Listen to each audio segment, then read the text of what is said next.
Hi, this is Levey with Peter Bodo for Tennis.com's U.S. Open Report.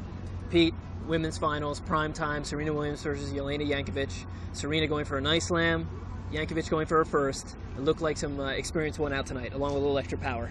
Yeah, that's the case. But you know, what you saw tonight was a game of cat and mouse, basically. And in the cartoons, the mouse always wins. In real life, though, the cat usually wins. And that's really what happened tonight. Jankovic is a superb retriever. She can run down anything. We saw numerous points tonight that really just were over the top in terms of the spectacular gets, and then Serena hitting a big overhead, Jankovic getting it back. But at the end of the day, Serena was just too steady, especially on the big points, and the cat won.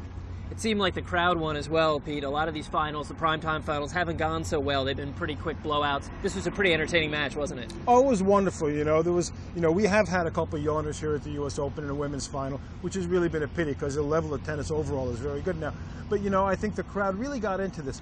Jelena Jankovic, even more than Serena Williams, knows how to entertain. She loses a really tough point. What does she do? She comes up smiling. So, that kind of infected the crowd. There's a really good spirit to the match. And, however, the crowd was overwhelmingly for Serena, and they helped pull her through.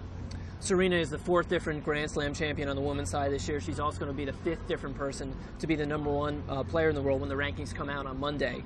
It's been kind of a strange year for the women's tennis. The #1 player in the world, Justine Henin, retires as #1 right before her 26th birthday. Sum up this year, if you could. Well, it was a crazy year. You lost. The big thing this year was that the women's tour lost the one player who, for whatever reason, whether it was personal commitment or the quality of her game, came to play every time she was in a slam, and she was sort of the queen bee, imposed a certain kind of order on the tour. That's all been blown out now that Justine Henin left, and the women have more or less taken turns winning these titles. And now you've got the roadmap for 2009 kicking in. The women's tour is going to be different. One of the reasons you've had so many champions this year may be because the women have played a lot, they're in great demand, and next year they're going to be playing fewer tournaments, they're going to have fewer mandatory events, and there ought to be maybe a greater sense of order to emerge from that. There are going to be some changes in the calendar, and they'll have a longer off-season.